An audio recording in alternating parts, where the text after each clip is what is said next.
तो गीता का भगवान न होने के कारण वो दिन नहीं बना सकता। अज्ञान रूपी रात को दिन बनाने वाला एक ही भगवान है, ब्रह्मा नहीं है, विष्णु भी नहीं है। कौन है? प्रजापिता। तो प्रजापिता जब तक प्रजापिता के रूप में प्रत्यक्ष न हो, माना उसमें शिव की प्रवेशता न हो, तब तक वो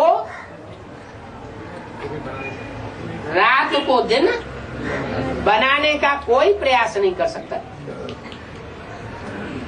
ब्रह्मा में भी शिव प्रवेश करता है। ब्रह्मा तो बहुतों के नाम है, एक का नाम है या बहुतों के नाम है? ब्रह्मा तो बहुतों के नाम है। यज्ञ के आदि में भी ब्रह्मा, दो माताएं थी जो डायरेक्शन देती थी, ड्रिल कराती थी, टीचर बन करके बैठती थी, वो भी ब्रह्मा की टाइटलधारी थी। आदि ब्रह्मा भी था।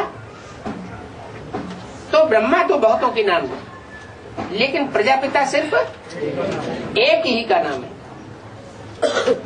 तो जो प्रजापिता है वो प्रजापिता यज्ञ के आदि में भी था, मध्य में भी होता है, और ब्राह्मणों की संगमी की दुनिया में अंत तक भी प्रजापिता मौजूद होता है, प्रेजेंट होता है। लेकिन आदि और अंत में, मध्य में अंतर क्या होता है? आदि में गुप्त होता है और मध्य में थोड़ी आत्माओं के सामने प्रत्यक्ष भी होता है, अभी अभी प्रत्यक्ष होता है, अभी अभी गुम हो जाता है, अभी अभी निश्चय बुद्धि ये हमारा बाप है, और अभी अभी अनिश्चय बुद्धि, और अंत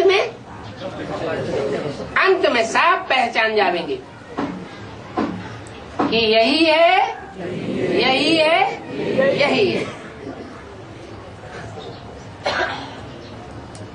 तो जब सब पहचान जाएंगे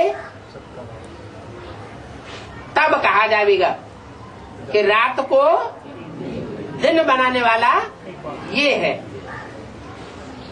और बाकी जितने भी हैं मनुष्य गुरु वो सब दिन को रात बनाने वाले।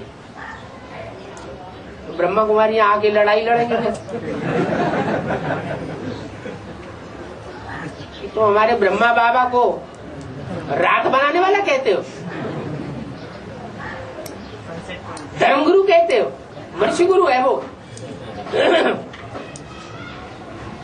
ब्रह्मा की तो पूजा नहीं होती है, मूर्तियां नहीं बनती हैं, मंदिर नहीं बनते हैं, तो कोई तो कारण हुआ होगा। क्या कारण हुआ? कारण क्या हुआ कि उस मूर्ति के द्वारा कार्य पूरा नहीं होता, उस मूर्ति को अमूर्त बनना पड़ता है। अमूर्त माना आकारी बनना पड़ता है। अपनी मूर्ति त्यागनी पड़ती है और दूसरे की मूर्ति धारण करनी पड़ती है। तो अपनी मूर्ति से कार्य संपन्न नहीं हुआ तो वो मूर्ति की पूजा नहीं होती, मंदिर नहीं बनाए जाते। जिस मूर्ति के द्वारा कार्य संपन्न होता है उसका नाम वाला होता है। इसलिए ब्रह्मा का दिन, ब्रह्मा की रात गाई हुई, प्रजापिता का दिन और प्रजापिता की रात नहीं गाई हुई।